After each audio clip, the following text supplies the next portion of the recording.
అక్క ఈ ఆది బ్లౌజ్తో మార్క్ చేసిన ఓకే అయితే అది సారీ డ్రెస్తోని ఓకే అయితే కట్ చేస్తా.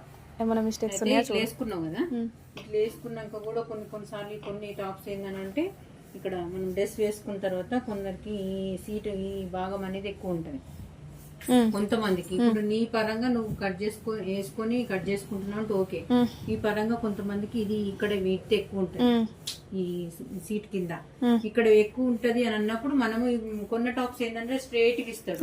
స్ట్రైట్ కి ఇస్తే ఏంటంటే ఇబ్బంది అయ్యి కొంచెం ఈ టైస్ అనేటి కనిపించేటట్టు ఉండకుండా కొంచెం కావాలి అని అంటే ఇది ఎంత అవుతుందో ఒక 1 ఇంచ్ ఎక్స్ట్రా ఉంచుకోవాలి. ఇట్లా మార్కింగ్ చేసేటప్పుడు ఇట్లా పెట్టుకొని మళ్ళీ దాని తర్వాత వచ్చేది ఖర్చుకి ఇట్లా పెట్టుకోవాలి.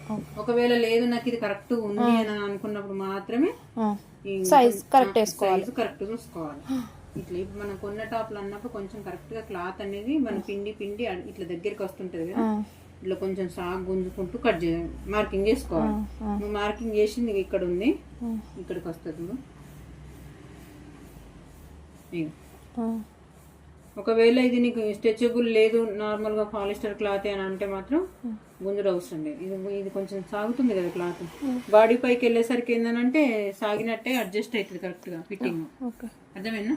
ఇది ఒకటి చూసుకోవాలి డ్రెస్ తోటి అయితే. లేదు నాకు డ్రెస్ కాకుండా అని అంటే మాత్రం ఇక్కడ ఆమ్ రౌండ్ చూసుకోవాలి, ఇక్కడ ఓన్లీ నడుము లూజు, తర్వాత ఇక్కడ ఇది మెయిన్ కావాల్సిన 3 కొలతలు. ఈ 3 కొలతలు తీసేసుకుని డ్రెస్ తీసేసుకుంటే సరిపోతుంది. మనకు స్కర్ట్స్ ఎక్కడ వరకు ఉన్నాయి, ఆమ్ రౌండ్ ఎంత ఉంది, ఈ నడుము లూజ్ ఎంత ఉంది, ఇక్కడ ఈ లూజ్ ఎంత ఉంది. అర్థమైనా? ఇది ఒక్కటి మార్క్ చేసుకున్నాం అంటే ఇక డ్రెస్ కి అసలు వేరే కొలతనే లేదు. బ్లౌజ్ల కన్నా మనం షేప్ బెల్ట్ ఎంత ఉంది దానికి, అది ఎంత ఇది ఎంత అని రిస్క్ ఉంటది. డ్రెస్ మనం లెంత్ ఒకటి చూసుకున్నాం కాబట్టి నో ప్రాబ్లం. ఇప్పుడు ఓకే. నెక్ కాదు మన ఇష్టము. బోట్ నెక్ మనము హైట్ తక్కువ కావాలనుకో తక్కువ పెట్టుకోవచ్చు, పెంచుకోవాలనుకో పెంచుకోవచ్చు. Okay done.